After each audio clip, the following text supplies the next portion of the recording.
ஒரு 5 பேர் கொண்ட குட்டி நீர்மூழ்கி கப்பல அட்லாண்டிக் கடலுடைய நடுப்பகுதியில் டைட்டானிக்கை பார்க்கறதுக்காக இறக்கி விடப்படுது. தண்ணிக்குள்ள போன உடனே கடல் தண்ணியோட சில்னஸ் காரணமா உள்ள இருக்கிறவங்களுக்கு ஒரு குளுமையான உணர்வு. அந்த நீர்மூழ்கி கொஞ்சம் கொஞ்சமா வேகம் எடுத்து கடலுக்குள்ள இறங்க லிப்ட்ல வேகமா மேல இருந்து கீழே இறங்கும் போது எப்படி இருக்குமோ அதே ஃபீலிங் தான் இப்போ உள்ள இருக்கிறவங்களுக்கும். நேரம் ஆக ஆக இருந்த கொஞ்சம் சூரிய ஒளியும் மறைஞ்சு போய் சுற்றிலும் மை இருட்டாகுது. 1000 அடி ஆழத்தை தாண்டிட்ட நிலையில நீர்மூழ்கிக்கு முன்பகுதி இருக்கிற ஃபோக்கஸ் லைட்லாம் ஆன் செய்யப்படுது.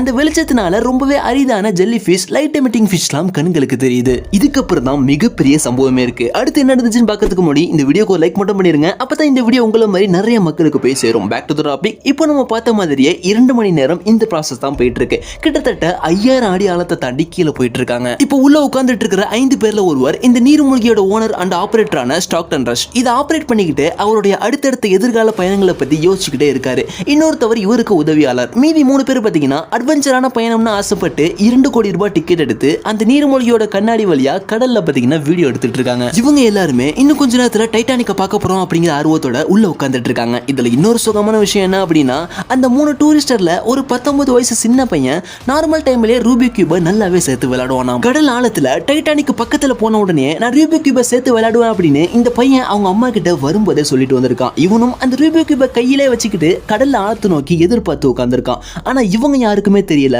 அடுத்த நொடி நம்மளால இந்த இடத்துல உட்கார முடியாது அப்படின்னு. என்ன நடந்துச்சுன்னே தெரியல. ஒரு செகண்ட்ல மொத்த கடல் தண்ணியும் நீர்மூழ்கியை உடச்சிக்கிட்டு உள்ள வருது. அந்த தண்ணியோட அழுத்தம் எப்படி இருக்கும் தெரியுமா? ஒரு மனுஷன் மேல ரயில் இன்ஜினை படுக்க போட்டா எப்படி இருக்கும் அப்படிப்பட்ட பிரஷர் இப்ப அவங்கள உள்ள வந்து அழுத்துது. காரணம் அவங்களுக்கு மேல 10,000 கோடி லிட்டர் கடல் தண்ணி இருக்கு. அந்த மொத்த பிரஷர்னு பாத்தீங்கன்னா இப்ப அந்த நீர்மூழ்கிக்குள்ள வந்திருக்கு. அவ்வளவுதான். இதுக்கு மேல என்ன நடக்கணும்? உள்ள புகுந்த தண்ணி அவங்க உடம்பை கிழிச்சுக்கிட்டு வெளியே வந்திருக்கு. தண்ணி உள்ள புகுந்த 1 மில்லியன் செகண்ட்ல உள்ள உட்கார்ந்துட்டு இருந்த மனிதர்கள்ல இருந்து அந்த நீர்மூழ்கி சப்மர்சிபிள் வரையும் எல்லாமே பீஸ் ஆக்கப்பட்டு அவங்க பார்க்க போன டைட்டானிக்கோட 400 மீட்டர் பக்கத்திலேயே உடல் மற்றும் எந்திர பாகங்கள் கிடந்திருக்கு. இதுதான் அவங்க கடலுக்குள்ள இருந்த 2 மணி நேர கடைசி பயணம். வெளியே வாட்ச் பண்ணிட்டு இருந்த மதர்ஷிப்புக்கு இப்பதான் உள்ள போன சப்மர்சிபிளோட சிக்னலும் கட் ஆகுது. கடலுக்குள்ள இருக்காங்களா இல்லையா அப்படின்னு எந்த ஒரு ரெஸ்பான்ஸும் இல்ல. ஆனாலும் இவங்க எந்த ஒரு ஆக்ஷனும் எடுக்கிற மாதிரி தெரியல. காரணம் 8 மணி நேரத்துல மேல வந்துருவாங்களே, அது வரையும் வெயிட் பண்ணி பார்ப்போம் அப்படின்னு லூஸ் விட்டு இருக்காங்க. ஆனா 8 மணி நேரம் 10 ஆகுது, 10 12 ஆகுது. உள்ள இருந்து எந்த ஒரு சிக்னலும் கிடைக்கல. அந்த சப்மர்சிபிளும் வெளியே வந்த மாதிரி தெரியல. ஏதோ ஒன்று தப்பா நடந்திருக்கு அப்படிங்கறத புரிஞ்சு சீரியஸ் ஆகி கோஸ்ட் கார்டு, போலீஸ் அப்படின்னு எல்லாத்துக்கும் இன்ஃபார்ம் பண்றாங்க. சம்பவம் நடந்த அன்னைக்கு நைட்ல இருந்து பயங்கரமான தேடுதல் பண்ணி அடுத்த நாள் காலையில பிரஸ் மீடியா அப்படின்னு உலகம் முழுக்க இந்த நியூஸ் தீயா பரவுது. சப்மர்சிபிளுக்குள்ள கொஞ்ச நாளைக்கு போதுமான ஆக்சிஜன் இருக்குமே, அதனால கண்டிப்பா அவங்கள உயிரோட மீட்க முடியும் அப்படின்னு மேல இருக்கிறவங்க எல்லாரும் நம்பிக்கையோட தேடுதல் பணியில இருக்காங்க. தேடிட்டு இருக்கிற இவங்களுக்கு தெரியல ஆக்சிஜன் கொடுக்கிற சப்மர்சிபிளும் இப்ப இல்ல, அந்த சுவாசிக்கிற மனிதர்களும் இப்ப இல்ல அப்படின்னு. கிட்டத்தட்ட ஜூன் 18 அன்னைக்கு நடந்த இந்த சம்பவம் கரெக்டா 10 நாள் கழிச்சு தான் நம்ம சொன்ன மாதிரியே 12,000 அடி ஆழத்துல டைட்டானிக் பக்கத்திலேயே 400 மீட்டர் தூரம் தள்ளி சப்மர்சிபிளோட பார்ட்ஸ் எல்லாம் கிடைச்சிருக்கு.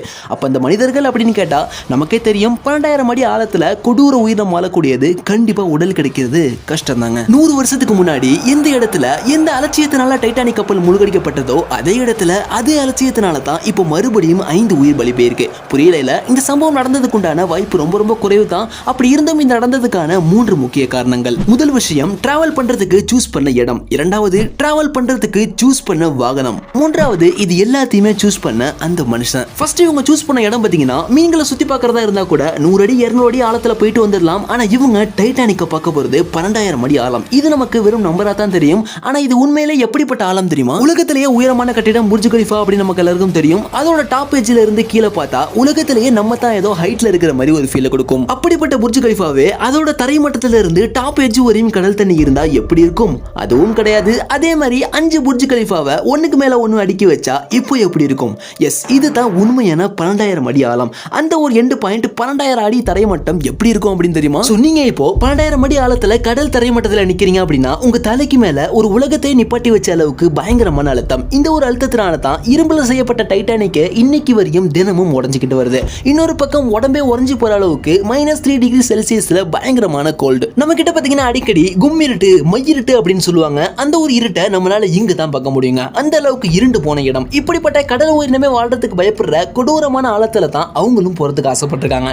எஸ், நம்ம சாப்பிட்ற கடல் மீன்களே ஏன் திமிங்கலமே 1600 அடிக்கு கீழே போகாதாம். அப்போ 12,000 அடி அப்படிங்கிறது அந்த ஆழத்துல கொடூர மீன்கள், ராட்சச ஆக்டோபஸ் இது மாதிரி பெரிய பெரிய உயிரினங்களும் வாழக்கூடிய இடமா. இரண்டாவது, இவங்க போற இடத்துக்கு சூஸ் பண்ண வாகனம். அவ்வளவு பெரிய ஆழத்துக்கு போற இவங்களுடைய வாகனம் பாத்தீங்கன்னா அந்த இடத்துக்கு இது ஒரு டாய் கார் அப்படின்னு சொல்லலாம். நார்மலா 2000 அடி ஆழம் வரை மட்டுமே போற ராணுவ நீர்மூழ்கி கப்பல் ஸ்டீல் மற்றும் இரும்புனால 2 மீட்டர் திக்னஸ்ல பாத்தீங்கன்னா பாடியை பயங்கர ஸ்ட்ராங்கா ரெடி பண்ணிருப்பாங்க. ஆனா 12,000 அடி ஆழத்துக்கு போற இவங்களுடைய வாகனம் பாத்தீங்கன்னா கார்பன் ஃபைபரை வச்சு 1/2 மீட்டர் கூட பாடி திக்னஸ் ரெடி பண்ணல. இதுல வெளியே உள்ள கடலை சுத்தி பார்க்க முன்பக்கம் கண்ணாடி வேற. அந்த கண்ணாடி 1300 அடிக்கு மேல அழுத்தத்தை தாங்காது அப்படின்னு தெரிஞ்சும் கூட 12,000 அடி ஆழத்துக்கு இதை தைரியமா யூஸ் பண்ணிருப்பாங்க. இதுக்கு மேல நான் என்ன சொல்லணும், நீங்களே கண்டிப்பா புரிஞ்சிருப்பீங்க அவங்க போன சப்மர்சிபிள் எந்த அளவுக்கு குவாலிட்டி அப்படின்னு. மூன்றாவது காரணம், இது எல்லாத்தையுமே உருவாக்கி பிளான் போட்ட அந்த ஓசோன் கேட் சப்மர்சிபிளோட சிஇஓ ஸ்டாக் டெண்டர்ஸ். எத்தனையோ ஆராய்ச்சியாளர்கள் பாத்தீங்கன்னா நீங்க போற இடம் பாதுகாப்பானது இல்ல, நீங்க போற வாகனமும் சேஃப்டியானது இல்ல அப்படின்னு சொல்லியும் கூடவே இன்னொரு 3 அப்பாவி மக்கள் ஆசை காட்டி 2 கோடி ரூபாய் காசையும் வாங்கிட்டு சேஃப்டி அப்படிங்கறத சுத்தமா இல்லாம ஏதோ கடலுக்கு மீன் பிடிக்கிற மாதிரி சர்வசாதாரணமா 12,000 அடி ஆழத்துக்கு போக ஆசைப்பட்டு ஒரு பொம்மை கார்ல போய் பஸ்பமாயிருக்காங்க.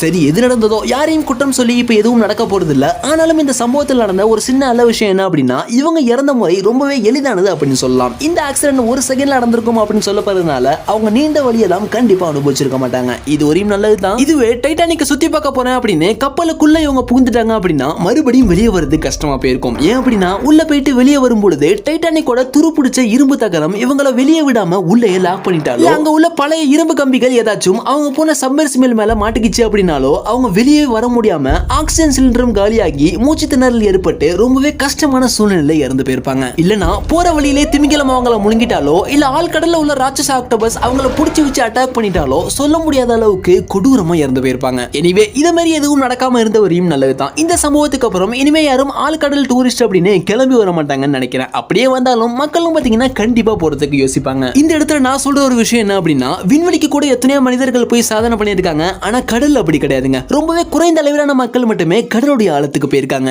காரணம், கடல்ல நமக்கு தெரியாத உயிரினங்கள் இன்னும் எவ்வளவோ இருக்கு அப்படின்னு சொல்லும் போதே நம்ம புரிஞ்சிருக்க வேணாமா கடல் ஆபத்தான விஷயமும் இன்னும் எவ்வளவோ இருக்கு அப்படின்னு. இந்த வீடியோ பார்த்துட்டு இருக்கிற நீங்க கடலை பத்தி இன்ட்ரெஸ்டான விஷயம் எது தெரிஞ்சாலும் மறக்காம கமெண்ட்ல சொல்லுங்க. ரொம்பவே இன்ட்ரெஸ்டான ஃபேக்ட்ஸா இருந்துச்சு அப்படின்னா நானும் அதை மறக்காம பின் பண்ணி வைக்கிறேன். அண்ட் இந்த வீடியோ பத்தி உங்களுடைய கருத்து என்ன அப்படின்னு மறக்காம கமெண்ட்ல சொல்லிருங்க. இந்த வீடியோக்கு ஒரு லைக் பண்ணி நம்ம சேனலுக்கும் சப்ஸ்கிரைப் பண்ணி சப்போர்ட் பண்ணுங்க. See you, bye bye.